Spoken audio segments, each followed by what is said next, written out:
Shalom. Kita bersyukur karena Tuhan masih memberikan kita kehidupan sampai saat ini, dan kalau kita menikmati nafas ini adalah satu anugerah Tuhan. Karena pernah saya hadirkan firman Tuhan di dalam Ayub 12 ayat 9-10 bahwa siapa di antara kamu yang tidak tahu bahwa tangan Tuhan yang melakukannya, di dalam tangannya terletak segala yang bernafas, termasuk nafas manusia. Dan juga kalau kita baca di dalam ayat 34 ayat 14-15 bahwa ketika dia mencabut kembali nafasnya, maka semua yang hidup itu kembali menjadi tubuh tanah. Amin. Amin. Baik Bapak Mama saudara sekalian yang dikasihi oleh Tuhan kita Yesus Kristus, saya ingin bagi kita satu firman Tuhan, tapi sebelum itu saya juga berterima kasih kepada Bapak Mama yang mana menerima kami dengan sukacita, dan saya tidak perlu perkenalkan nama karena nama sudah tahu bukan? Ya, sudah tahu, ya, tidak perlu. Ya, jadi saya siapkan firman Tuhan di dalam Lukas ya. Lukas pasal 16 ayat 19 hingga ayat yang ke-31.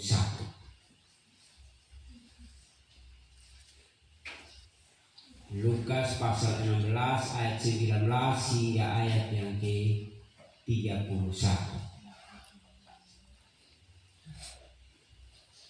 Sebelum kita membaca dan merenungkan firman Tuhan, mari kita memohon permohonan Tuhan di dalam doa. Kita berdoa. Terima kasih Tuhan Yesus yang bertakhta dalam kerajaan sorga dan menjadi pengantara antara Allah Bapa dengan kami.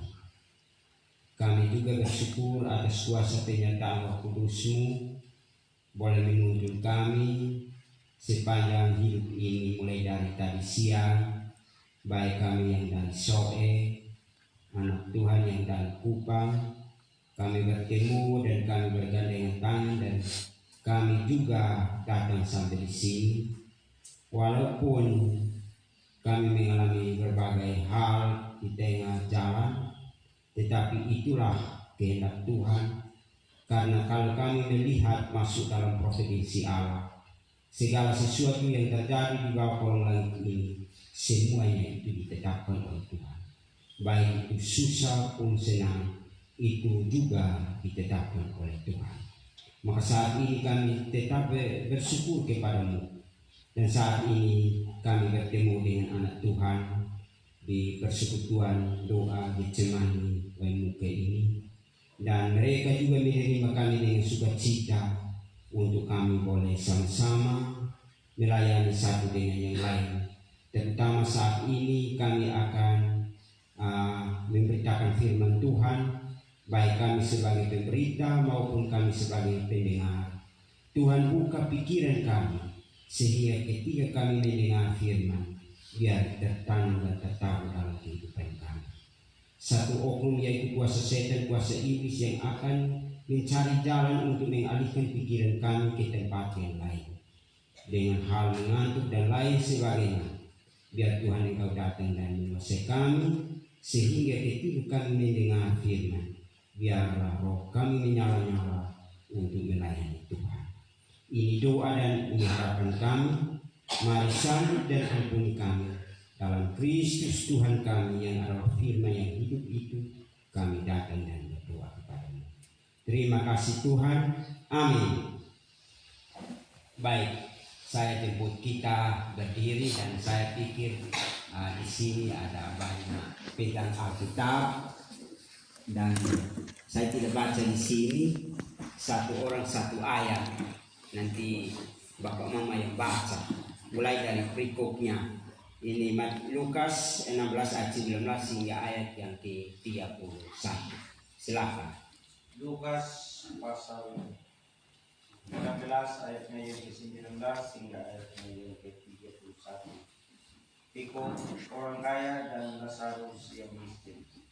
Ada seorang kaya yang selalu berpakaian jubah ungu dan kain halus, dan setiap hari ia bersukacita dalam kemewahan.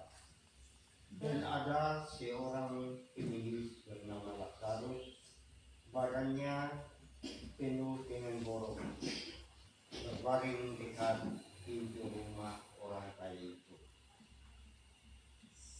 Dan ingin untuk menghilangkan laparnya dengan apa yang jatuh dari meja orang kaya itu. Malahan anjing-anjing datang dan menjilat boroknya. Kemudian matilah orang miskin itu, lalu dibawa oleh malaikat-malaikat ke pangkuan Abraham. Orang kaya itu sudah mati lalu dikubur, dan sementara ia menderita sengsara di dalam maut, ia memandang ke atas, dan dari jauh dilihatnya Abraham dan Lazarus duduk di pangkuannya. Lalu ia berseru katanya, "Bapa Abraham, kasihanilah aku, suruhlah Lazarus supaya ia mencelupkan ujung jarinya ke dalam air dan menyejukkan lidahku, sebab aku sangat kesakitan dalam nyala api ini." Tetapi Abraham berkata, "Anak, ingatlah bahwa engkau telah menerima segala yang baik sewaktu hidupmu, sedangkan Lazarus segala yang buruk. Sekarang dia mendapat hiburan dan engkau sangat menderita. Selain daripada itu, di antara kami dan engkau terbentang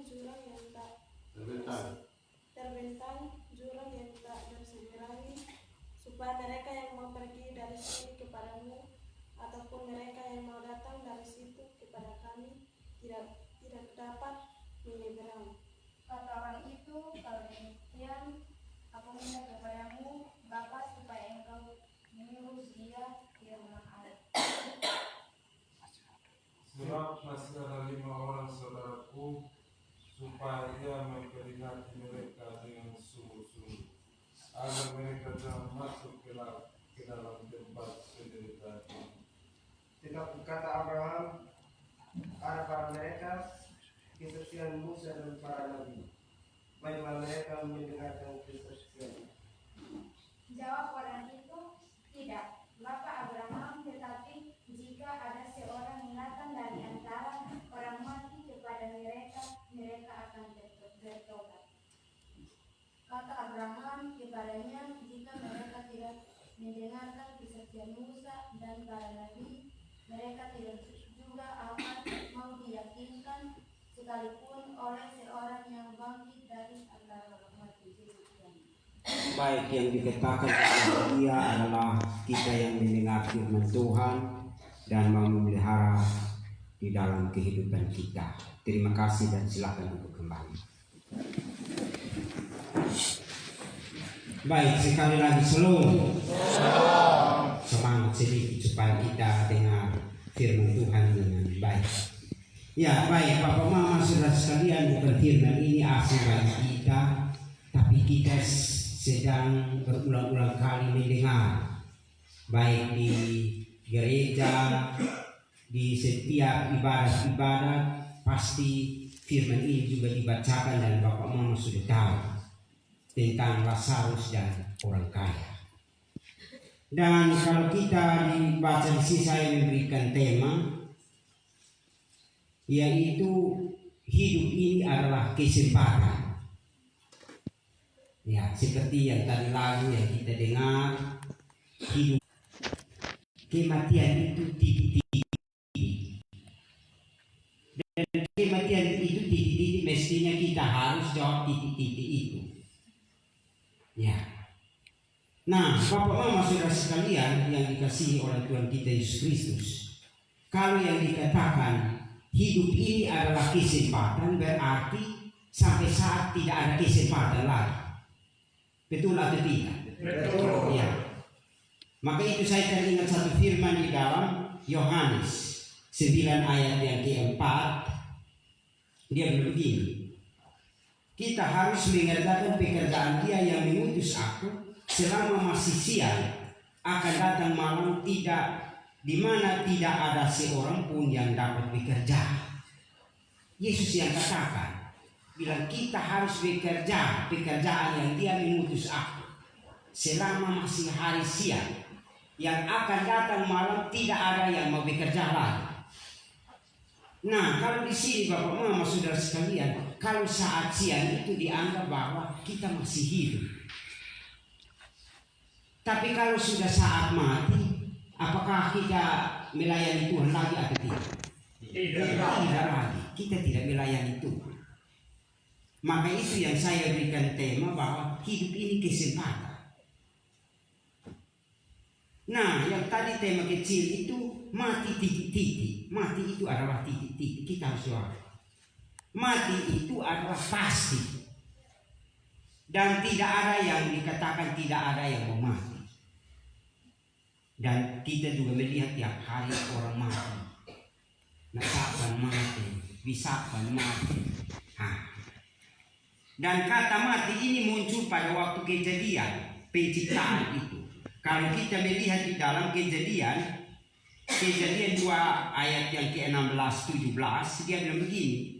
Lalu Tuhan Allah memberi perintah ini kepada manusia supaya semua pohon dalam taman ini boleh kau makan buahnya dengan bebas. Ayat 17, tetapi pohon pengetahuan tentang yang baik dan yang jahat itu jangan kau makan buahnya. Sebab pada hari engkau memakannya, pastilah engkau mati. Nah, ini kata mati muncul pada waktu kejadian. Kenapa sehingga manusia harus mati? Karena jatuh ke dalam dosa. Maka waktu tahun lalu yang saya datang, saya ambil di ini Roma 3 ayat 9 di situ itu tentang semua manusia berdosa. Nah, kalau kita melihat bahwa semua manusia berdosa, apakah dosa itu ditetapkan Tuhan atau tidak? Kira-kira sana tak usi sendiri ke ikam. Ini tidak berkelakuan yang jawab. Kira-kira dosa itu ditetapkan oleh Tuhan atau tidak? Ya, ditetapkan oleh Tuhan. Memang itu. Karena firman bilang segala sesuatu yang terjadi itu tidak di luar dari ketetapan Tuhan. Berarti Tuhan itu sumber dosa. Tidak Bapak Mama. Memang dosa itu ditetapkan oleh Tuhan pada mulanya. Kalau seandainya manusia tidak berdosa, maka dia sama dengan Tuhan. Kan Tuhan tidak berdosa. Bagaimana ciptaan pencipta dengan ciptaan mau sama? Tapi harus ciptaan itu harus di bawah pencipta, maka dia harus berdosa. Oh begitu, ya betul. Karena sebelum dunia diciptakan itu Allah 3 pribadi ini, Allah Bapa, Anak dan Roh Kudus memilih satu pribadi, yaitu pribadi yang kedua, dia yang datang dari manusia. Coba kita lihat firman Tuhan di dalam pertama Petrus 1 ayat yang ke 18 sampai 20.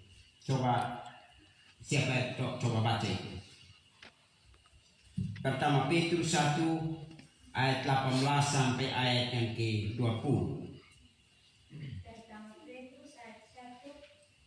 Pertama Petrus 1 ayat 18 sampai 20 di bawah perikop kekudusan dan kasih persaudaraan. Di 18, sebab kamu tahu bahwa kamu telah ditebus dari cara hidup yang sia-sia yang kamu warisi dari nenek moyang itu, bukan dengan barang yang fana, bukan pula dengan perak dan emas, melainkan dengan darah yang mahal, yaitu darah Kristus yang sama seperti darah anak domba yang tak bernoda dan tak bercacat. ayat 20. Yang telah dipilih sebelum dunia dijadikan, tetapi karena kamu baru menyatakan dirinya pada zaman akhir demikian. Ya, ayat 20 Dia dipilih sebelum dia dijadikan. Berarti nenok pun efekkan mepot, papi efekkan mepot, masih efekkan mepot, santo efekkan mepot. Tapi pilih usi Yesus Tuhan nem papi. Nem mau esa. Tadi ayat 18 bilang masih itu sudah jelas. Dia datang untuk menebus dosa. Nah kalau isinya dosa tidak terjadi, Yesus datang membuat apa? Mestinya harus manusia itu jatuh ke dalam dosa baru anaknya datang. Ini ayat sudah jelas. Maka terkadang saya dengar ada ajaran bilang tidak, dosa tidak ditetapkan oleh Tuhan, tapi manusia yang buat. Tidak Bapak. Memang manusia juga berikan free will. Nah, kata mati itu muncul di situ. Maka setiap hari kita mati pasti. Tidak ada yang mau terhindar dari namanya kematian. Ya. Maka mau tidak mau kita harus mati. Nah, seperti yang tadi saya katakan bahwa hidup ini kesempatan. Nah, kalau misalnya hidup ini kesempatan masih hidup. Pada saat mati tidak ada kesempatan. Hanya kita berhadapan dengan namanya penghakiman individu. Nah, ada beberapa pandangan Bapak Mama. Pandangan yang lain, saya bertanya. Kira-kira waktu orang mati ini tubuhnya jelas kita kubur di tanah, tetapi jiwa atau roh kemana? Coba. Waktu nak tu ni mat, in awan tahu detai di matsu, tapi ini semua lenau ekme. Banyak nengaku, ya. Coba kita lihat. Yang tadi saya hadirkan ayat ya. Pengkhotbah 12 ayat yang ke-7. Pengkhotbah 12 ayat yang ke-7. Dan debu kembali menjadi tanah seperti semula, dan roh kembali kepada Allah yang mengaruniakannya. Karena ingat Bapak Mama, kita diciptakan dari debu tanah. Misalnya di dalam Kejadian 2 ayat yang ke-7. Dia bilang ketika itulah Tuhan Allah membentuk manusia itu dari debu tanah dan menghembuskan nafas hidup ke dalam hidungnya. Demikianlah manusia itu menjadi makhluk yang hidup.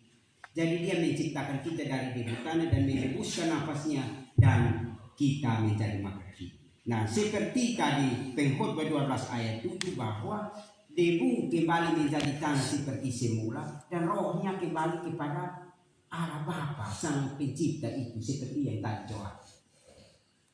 Tetapi Bapak Mama, tadi yang kita baca Lukas 16 ayat 19 dan sampai ayat yang ke-31 itu jelas bahwa orang kaya dan Lazarus itu memang mereka dua mati sama-sama. Lazarus mati duluan dan pasti dia mati. Dan waktu dia mati, dia di pangkuan Bapak Abraham. Ada pandangan begini, jiwa atau roh, banyak pandangan. Ya. Kalau kita pandangan Kristen bahwa dia mati dan dia menuju kepada Bapa. Tetapi ada pandangan yang lain bahwa masih ada tempat sementara. Jadi ketika dia mati, dia punya jiwa atau roh masih ada di tempat sementara. Karena apa?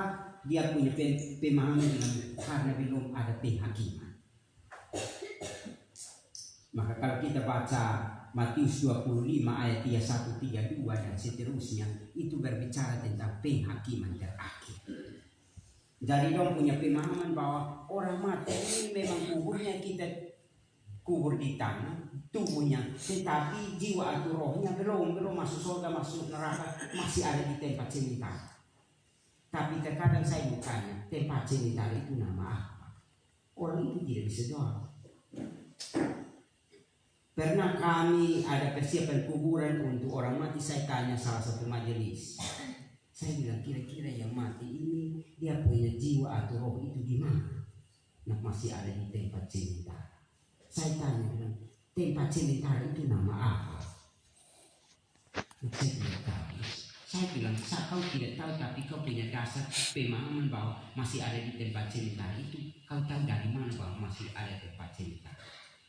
Dan kalau misalnya ada di tempat sementara, mesti harus ada dasar ayat.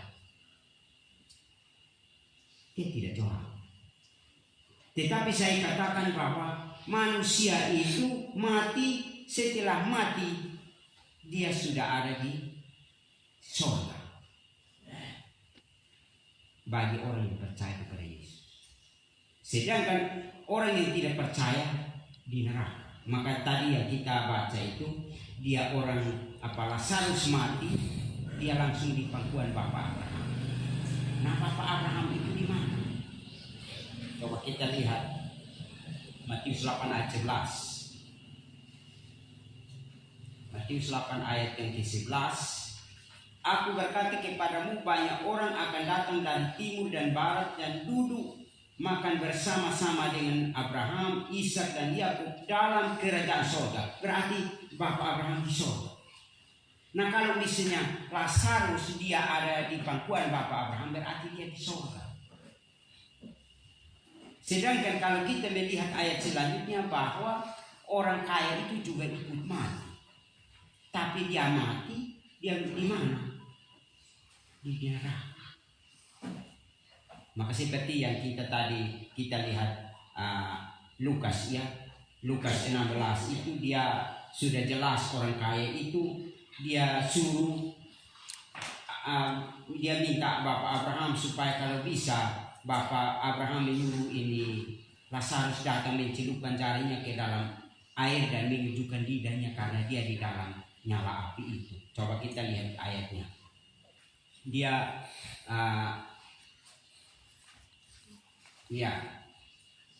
ayat 24 itu Lukas 16 ayat 24. Lalu ia berseru katanya, Bapak Abraham, kasihanilah aku, suruhlah Lazarus supaya ia mencelupkan ujung jarinya ke dalam air dan menunjukkan lidahku, sebab aku sangat kesakitan dalam nyala api.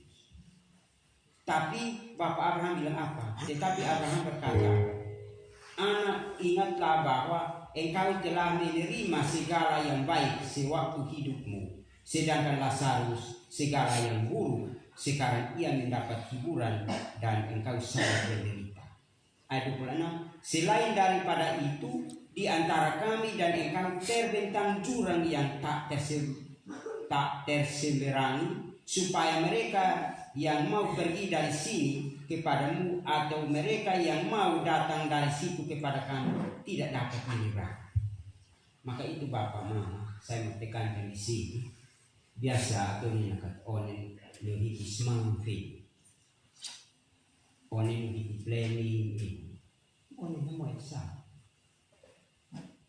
Maka Bapak mulai mau teronen dekat dengan sila kalau lekot usin tempat ke sini bipaile, waileko. Biasanya pemaham seperti itu. Tapi ingat Bapak Mama, kita doa memang doa benar.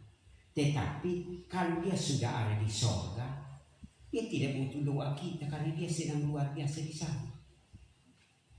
Tapi kalau seandainya di neraka seperti ayat firman Tuhan ini, dia tidak bisa doa kita pindahkan dia ke surga, tidak bisa. Karena saya dapat ini di orang persekutuan juga.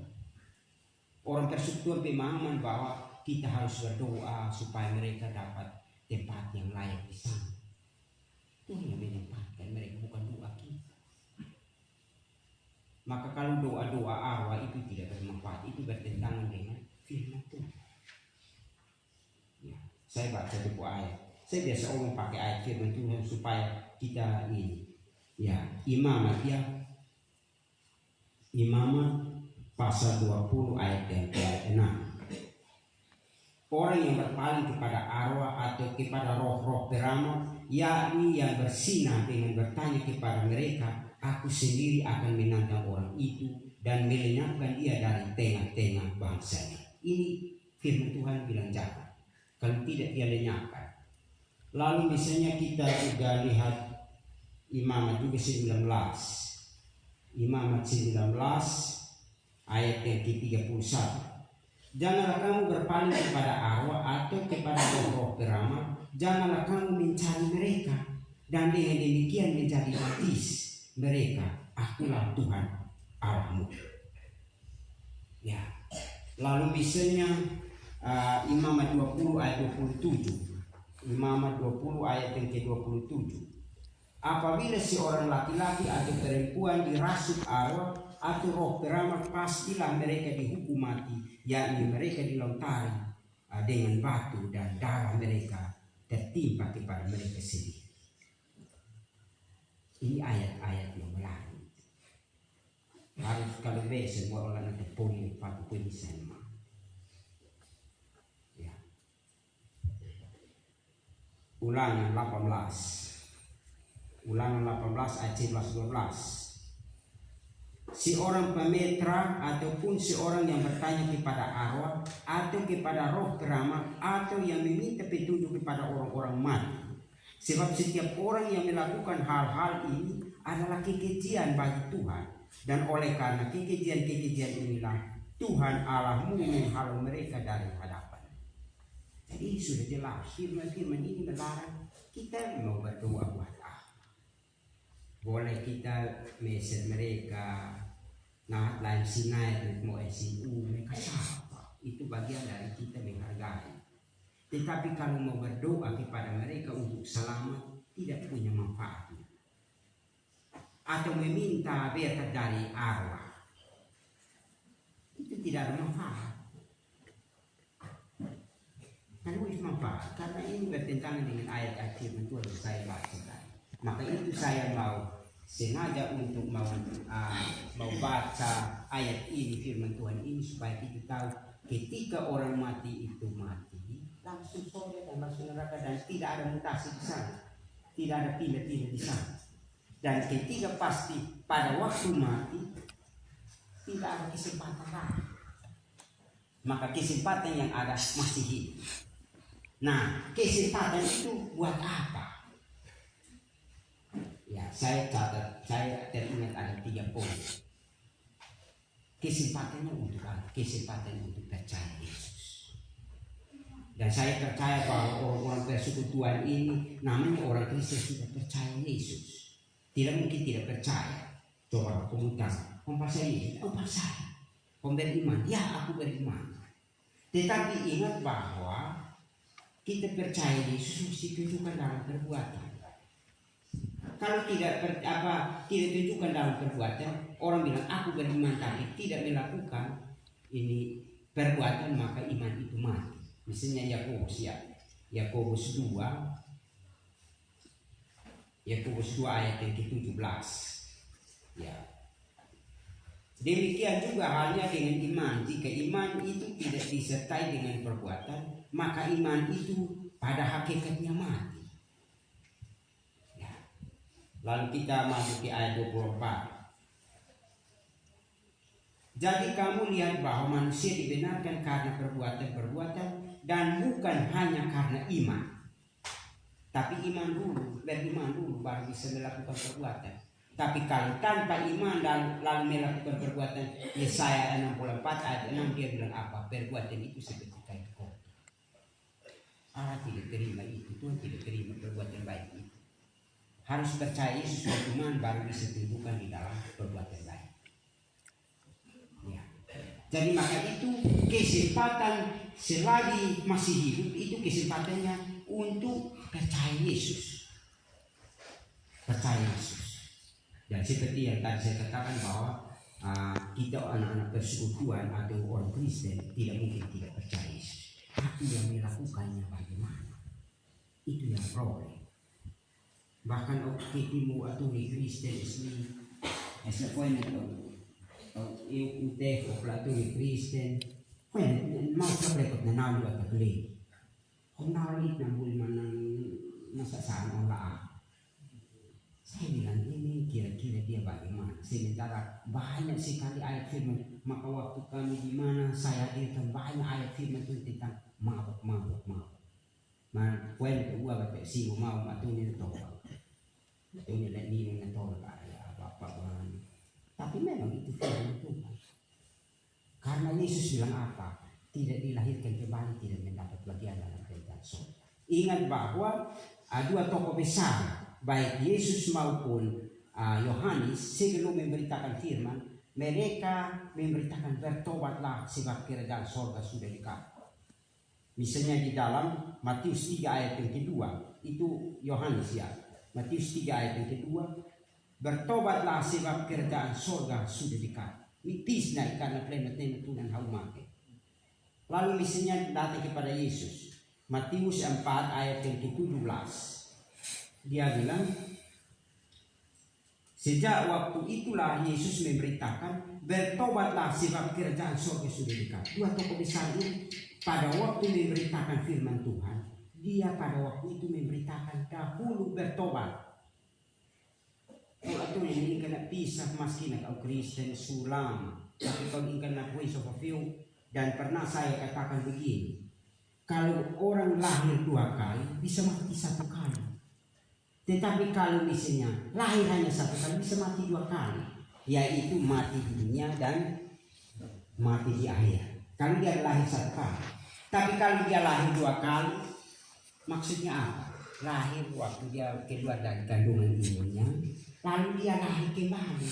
Maksud lahir kembali itu rohani pun. Ya, maka percakapan Yesus antara Yesus dan Nikodemus, coba kita lihat di dalam Yohanes 3 ya. Yohanes 3 misalnya ayat yang ke-3 ya. Yesus dan berkata, Rabi, kami tahu bahwa engkau datang sebagai guru yang diutus Allah, sebab tidak ada seorang pun yang dapat mengadakan tanda-tanda yang engkau adakan itu jika Allah tidak menyertainya. Yesus menjawab katanya, aku berkata kepadamu, sesungguhnya jika seorang tidak dilahirkan kembali, ia tidak dapat melihat kerajaan Allah. Yesus bilang, sesungguhnya tidak dilahirkan kembali, kau tidak bisa masuk surga. Tapi pemahaman Nikodemus pengajar Israel itu pemahamannya seperti nak nasi nak hari kamu ini tina nulis kau. Padahal dia berpikir secara jasmani. Padahal Yesus berpikir secara rohani. Tahu esok feo di moniti. Maksud tahu esok feo oleh dulunya mulai laang usang sempurna ini. Dulunya mau tua sekarang oleh delo mama ini sudah saksi mohon. Nah, nanti kurit nak mati pulang Tuhan, bapak pulang Tuhan. Tapi kalau lu masih orang kau PSPI, pulang pak Tuhan. Biasa tuh yang amat putih sih kamu kan. Parsetan kaki orang mati pulang Tuhan. Dia sudah bahwa dia mati pulang Tuhan. Nah, maka itu kita harus tahu hal-hal ini. Ya, memang pulang Tuhan, tapi nanti sampai sana Tuhan buang mereka. Karena tidak mau lahir baru. Maka itu lahir baru itu penting. Bertobat dan lahir baru. Selagi masih hidup. Bukan mati baru bertobat. Tidak. Orang mau kata ini. Pun iknokan waktu Yesus disebutkan kok satu penjahat di bagian kanan, dia bilang, intinya nafas terakhir lah mati nak kamu. Ya Tuhan, ingatlah aku pada waktu engkau kembali sebagai raja. Tapi Yesus dia menjawab, dia bilang begini, hari ini aku bersama dengan engkau dalam taman Firdaus. Kis-kis terjemahkan taman Firdaus itu tempat lain ya. Taman Firdaus itu surga.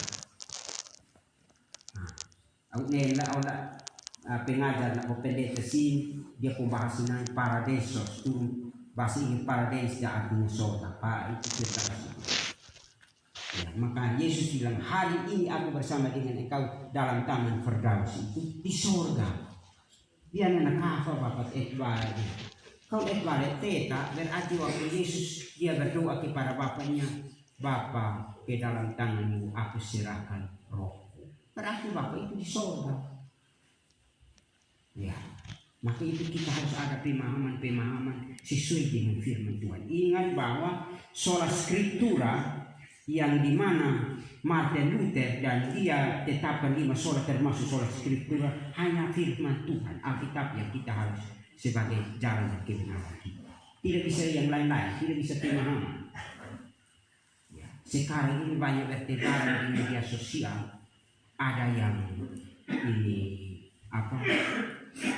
pengajar-pengajar palsu juga ada, guru-guru palsu juga ada, nabi-nabi palsu juga ada. Dan memang itu harus terjadi. Ya, jadi maka itu bapak mama kita harus bertobat sebelum mati. Lalu saya datang kepada kematian yang kedua. Kematian itu titik-titik. Dan kematian yang kedua adalah kematian itu adalah akhir. Akhir dari mana? Akhir dari segala sesuatu yang ada di dunia ini. Bapak, kalau kau juga ada mobil, kau ada rumah mewah, kau ada sebidang tanah, pokoknya kau ada segala sesuatu, tapi itu selagi masih hidup. Tapi kalau nafas sudah putus tidak bisa bawa apa-apa. Maka ayat 1 ayat 21 bilang apa? Dengan telanjang kedua dari kandungan ibuku, dengan telanjang juga aku kembali. Ya, masih kuila sao kan mas lembi tabulat mate akhir dari segala sesuatu. Nah, saya baca itu ayat. Ayat 1 ayat 21. Katanya dengan telanjang aku keluar dari kandungan ibuku, dengan telanjang juga aku akan kembali ke dalamnya. Tuhan yang memberi, Tuhan yang mengambil, terpujilah nama Tuhan. Ya. Lalu datang kepada pertama Timotius 6 ayat yang ke-7.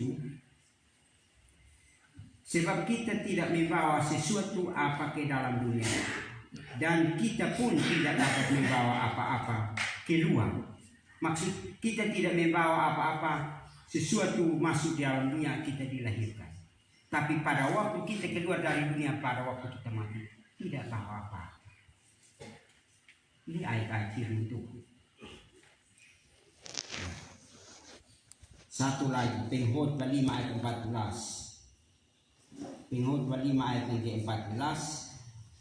Dia bilang begini, sebagaimana ia keluar dari kandungan ibunya, demikian juga ia akan pergi. Telanjang seperti ketika ia datang, dan tidak diperoleh dari jeripayahnya suatu pun yang dapat dibawa dalam tangannya.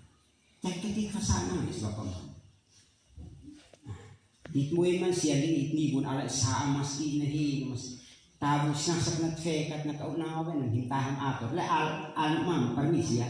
Alumam ang landaw pe na kaman man katpoy ni pun. Masantiang matet na eset na kaitin hat bongkar in alumam biyan na upaku Oktubre. Biyan na upaku Pau. Biyan na upaku Kal-aw. Hindi para kasi now.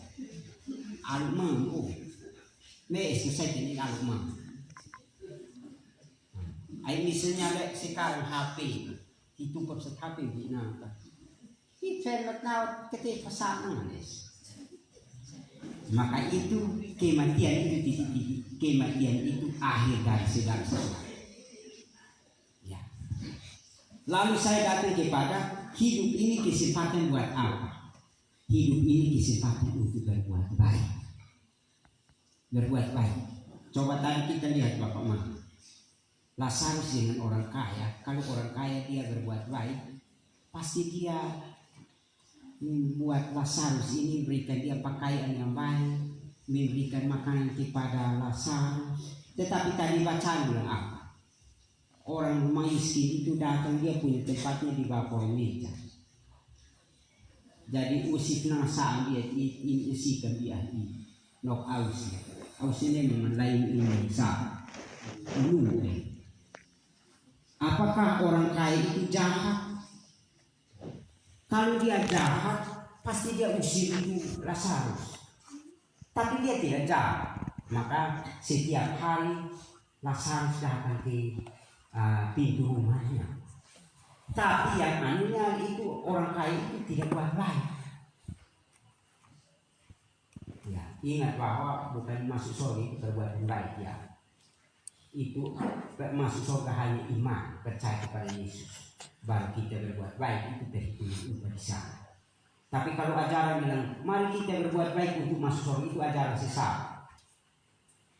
Ya. Maka itu Bapak Mama Saudara sekalian yang dikasihi Tuhan, selagi masih ada kesempatan kita berbuat baik. Berbuat baik itu untuk memperhitungkan upah. Coba kita lihat Kedua Korintus ya, Kedua Korintus 5 ayat yang ke-10. Dia begini. Sebab kita semua harus menghadap takhta pengadilan Kristus supaya setiap orang memperoleh apa yang patut diterimanya sesuai yang dilakukannya dalam hidupnya ini, baik ataupun mati. Dilakukannya hidup ini. Lefet boleh nak lakukan ni. Esok nama penghadapan ini apa pengadilan Kristus kecil benar. Ingat bahwa nanti penghakiman terakhir nanti orang benar itu orang yang melayani Tuhan itu bukan pergi menghakimi masuk mana. Dia sudah masuk surga. Hanya pergi untuk perhitungan upah. Kalau mau di apa pun mau usah. Poin itu aku mantu dalam film bersaksi. Aku mantu mana? Aku senang ni ibu istri. Aku kau nak offer saya usah. Mas mantu ini kau ditaruh mana? Ditaruh penghakiman. Karena kamu mah umat ini. Umat ini nak naik umat baik kau kah? Aku contoh mesej mah bapak mah. Suami istri.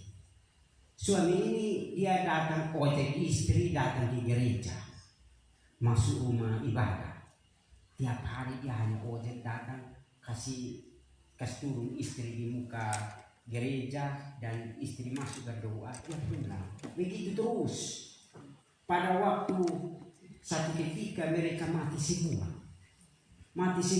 istri keluar, suaminya dari belakang.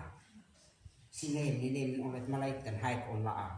Neman oleh naik niu malaikat nak on iyang istri naik tang. Te inta sa susin hentia mantang. Nakakaka, ofendian na tuina, kung di papi na kau nak ketemu ni kumpai mau ni. Kong antara. Te hofe sentang kakong kumpai mau ni. Maka itu suami itu dibuang ke dalam neraka. Dan maka itu bapak mama. Kasih Thầy hay nạp hôm nào thích bapak ini ayat bilang apa? Saya baca kembali ini ayat. Sebab kita semua harus menghadapkan imannya sesuai dengan yang dilakukannya dalam hidupnya ini, baik ataupun jahat.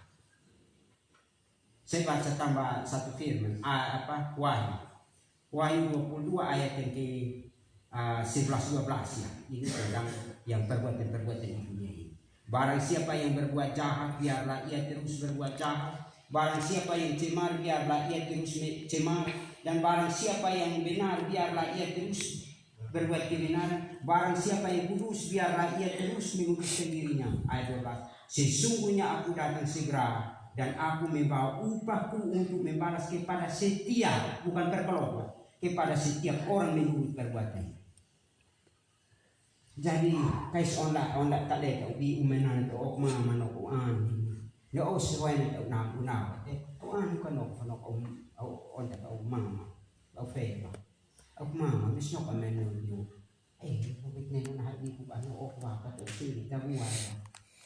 Ni siapa itu? Oleh de lo na lasa. Orang kaya. Kenapa kau lasa bisa? Kau apa Abraham si ada di sana. Bapak tahu surah sadar, nakalisa, tahu tidak. Ya, maka itu hidup ini poin yang kedua, hidup ini adalah untuk kesempatan berbuat baik. Lalu mati titik-titik, saya juga catat ada 3. Mati itu yang terakhir, mati itu awal. Mati itu adalah awal. Awal dari apa? Awal dari kehidupan baru dan kematian baru. Ingat bahwa waktu Lazarus mati, dia bukan selesai, tetapi ada punya salah satu kehidupan baru, yaitu dalam surga. Lalu orang kaya itu mati juga langsung awal dari penderitaan. Maka jangan main-main dengan hidup ini. Kok mungkin penderitaan mulai kamu isi naik. Bapak, kayak waktu saya, kamu ingat punya waktu, besok hidup 2 tahun mati. Macam ini itu rahasia Tuhan. Maka oleh lelo anak John bersaksi bahwa kami datang sudah rencana baik-baik nanti jam 5 kita mulai, tapi ternyata ada kendala di tengah jalan. Nah saya berpikir ada 2 ayat firman Tuhan, saya benar memang Tuhan bukan hanya buat baik-baik kepada kita, tapi Dia juga buat yang tidak baik. Coba lihat dengan firman Tuhan ini. Pengkhotbah 7 ayat 14. Pengkhotbah 7 ayat yang ke-14 ini. Pada hari mujur bergembiralah, tetapi pada hari malam ingatlah bahwa hari malam ini pun dijadikan Allah seperti juga hari mujur, supaya manusia tidak dapat menemukan sesuatu mengenai masa depan. Nah, hari mujur kita bergembira. Baca tema mulu buat untuk malingkan talai. Mas kayak ini dia itu harus segera susah mati. Sampai dia nak ayat faid. Aku ini tema lalu. So saya dia tu. Ifet poi ta kuat nabi ite minam dari usin moe kitila ailo het kain pun itu siusupa sampai lelo mama ini sebelum pelan hari mau terkasih Tuhan yang buat itu ya. Firman Tuhan satu lagi ini nak ini Yesaya 45 ayat 67. Nah, supaya orang tahu dari terbitnya matahari sampai terbenamnya bahwa tidak ada yang lain di luar akulah Tuhan dan tidak ada yang lain. Ayat 7, yang menjadikan terang dan menciptakan gelap, yang menjadikan nasib mujur dan menciptakan nasib malam. Akulah Tuhan yang membuat semuanya. Nah, kau semua ayat oke. Kau susah kita usah mau masih kau ikut malina. Itu tuh yang susah. Tapi usia semua oke. Semua itu Tuhan yang buat. Apa yang terjadi itulah yang kita tak betul. Ya. Yesaya 14 ayat yang ke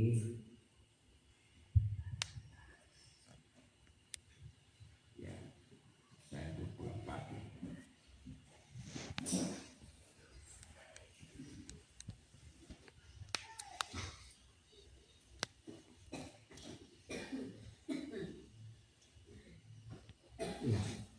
Ya seperti yang tadi itu. Dari firman Tuhan, semua yang terjadi itu Tuhan yang rencanakan, Tuhan yang tetapkan semua. Ya. Lalu yang terakhir, ini terakhir kita cerita terakhir sekali, hidup itu adalah kesempatan untuk buat apa? Hidup itu yang terakhir adalah kesempatan untuk beritakan firman. Orang kaya ini dia selama hidupnya dia tidak peduli dengan beritakan firman. Dia hanya urusia kekayaan. Ingat bahwa orang kaya ini dia pesta tiap hari. Dan tadi kita baca dia punya ini bilang dia pakai pakaian ungu. Waktu itu pakaian ungu itu adalah pakaian yang terhormat. Itu hanya dijual di Tiatira. Lydia itu seorang perempuan. Itu pakaian ungu. Itu hanya orang-orang kaya dan orang-orang raja yang pakai itu. Tapi sekarang ini banyak sekali begitu di sepi toko beli datang jam. Ayo ketemu ini apa? Kalau budaya ini tidak jahit itu. Tapi dulu tidak, bukan pakai sembarang. Ini kan beritakan ke Injil, ini usaha kekayaan. Tapi ketika mati dia baru teringat dia punya 5 orang saudara.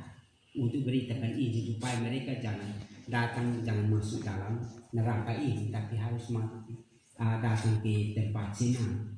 Tapi Abraham bisa. Di sana juga ada kesaksian Musa dan para nabi. Biarlah mereka ingat. Muya itu setanah. Kalau singkatnya yang maksud mesti pakai ini tahu. Ya, jadi maka itu bapak mama hidup ini kesempatan. Selagi masih nafas ada, kita pergunakan ini untuk melakukan perbuatan baik. Pertama, hidup ini kesempatan untuk percaya Yesus. Percaya bukan hanya mulut yang percaya, tetapi kita melakukan beritanya, bertobat. Lalu yang kedua, hidup ini kesempatan untuk berbuat baik. Nah, karena perbuatan baik itu nanti sebentar itu kita akan mendapat upah. Kami sentang musol karonoba, musol kamoy ale kamoy pa utone palipak ini. Mesti sulit kau sah. Penjahat di bagian kanan Yesus masuk surga tapi tidak punya upah. Karena dia bilang, ingat aku waktu itu, waktu engkau kembali sebagai raja Tuhan. Tapi Tuhan bilang apa? Hari ini aku bersama dengan engkau dalam Firdaus artinya surga.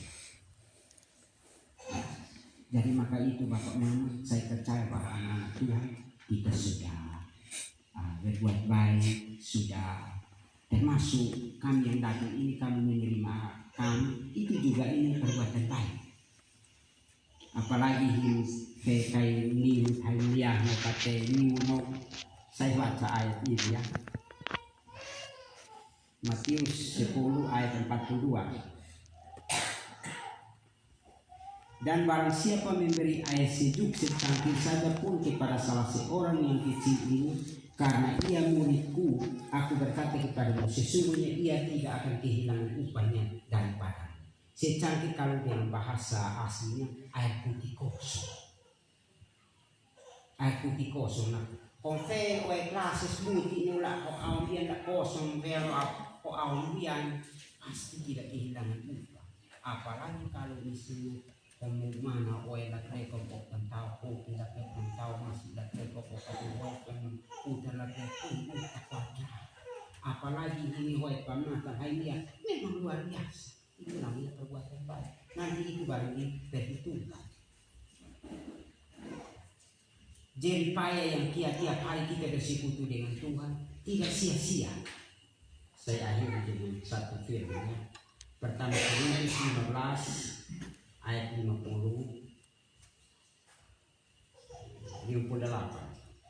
Karena itu saudara-saudaraku yang dikasih, berdirilah teguh, jangan goyah dan giat selalu dalam pekerjaan Tuhan, sebab kamu tahu bahwa dalam persekutuan dengan Tuhan jerih payah tidak sia-sia. Jadi tahu atau positif, hai nak pusingkan dulu. Lagi kejar hidup yang seterusnya, hidup kekal. Hidup kekal, bukan hidup hanya sebentar. Hidup kita di dunia ini hanya hidup sebentar. Tuhan sudah siapkan kita di atas. Nah ini pemahaman satu Bapak Mau. Sebelum saya akhiri saya jelaskan ini sedikit. Pemahaman ditaruh kita tahu iman nan bipaktin di iman su usi siapa lagi pun apa ini. Baca ayat ini. Kedua Korintus 5 ayat pertama. Karena kami tahu bahwa jika kemah tempat kediaman kita di bumi ini dibongkar, Allah telah menyediakan suatu tempat kediaman di surga bagi kita, suatu tempat kediaman yang kekal yang tidak dibuat oleh tangan manusia. Maksud kemah itu tubuh kita. Jadi ingkang benar kita fami papi. Kan dulu lain penciptaan ini itu papi. Tapi dia lah nenoleh fasih kan bisa naik naik kita. Kan dia sudah siapkan tubuh di sana. Tubuh itu kuat. Tubuh rohani, tubuh isi tubuh stable. Waktu usi Yesus yang fenomen. Ya toh. Filipi 3 ayat 20 dan 21. Ya, coba dengar ini. Karena kewargaan kita adalah di dalam surga, dan dari situ juga kita menantikan Yesus Kristus sebagai juru selamat. Ayat 21 yang akan mengubah tubuh kita yang hina ini sehingga serupa dengan tubuhnya yang mulia menurut kuasanya yang dapat menaklukkan segala sesuatu kepada Dia. Jadi tubuh kita yang hina ini nanti dia rubah. Maka sekarang kita itu tubuh lah. Ingat tiga hal, tiga elemen. Tubuh, jiwa, atau roh itu baru kita katakan manusia sempurna. Tapi kalau sementara ini manusia masih ada di dalam kuburan, tubuh atau jiwa di surga atau di neraka belum sempurna. Nanti Yesus Kristus datang dan merubah tubuh kita yang hina satukan dengan jiwa atau roh di surga atau di neraka, itu baru kita katakan manusia sempurna. Ya, karena manusia itu terdiri dari 3 elemen: tubuh, jiwa, roh. Tahu dari mana? Tahu dari firman Tuhan ini. Pertama Tesalonika 5 ayat 23. Semoga Allah damai sejahtera menguduskan kamu seluruhnya Dan semoga roh, jiwa, dan tubuhmu terpelihara sempurna dengan tak bercacat pada kedatangan Yesus Kristus Tuhan kita. Jadi 3 elemen ya, tubuh, jiwa, dan roh, atau roh, jiwa, dan tubuh, atau jiwa, roh, pokoknya 3 elemen. Ya. Jadi maka itu Bapak Mama, mungkin firman Tuhan sampai di sini, dan mudah-mudahan pemahaman tentang doktrin orang mati kita harus tahu bahwa begitu langsung mati tidak ada pergi ke tempat yang lain, tapi langsung saudara langsung menerima. Ini ajaran Alkitabiah, ajaran dari John Calvin, itu Alkitabiah. Kita pelajari seluruh ayat Alkitab, maka baru itu bisa tafsirkan. Jadi orang yang mati ini bukan ke tempat yang lain. Dia nak semana pekan saya bapak heta onen heta saya kos boleh namun tugas mah. Esina itu. Maka begitu napas putus langsung berhadapan dengan tahta pemikiran. Kristus itu Ibrani 9 ayat 27. Manusia itu ditetapkan mati satu kali, setelah itu dihakimi. Jadi begitu mati napas putus, kita sudah berhadapan dengan penghakiman secara individual kita. Jadi mudah-mudahan apa yang saya bisa sampaikan sesuai dengan firman Tuhan tentang Lazarus dan orang kaya dan Lazarus bisa bermanfaat, dan kita tahu orang mati ketika nafas putus menuju ke mana? Tentu menuju ke surga dan menuju ke neraka. Mungkin itu yang bisa saya sampaikan, dan berbahagia bagi kita yang mendengar firman Tuhan dan mau memelihara dalam sisa kehidupan kita. Terima kasih dan shalom.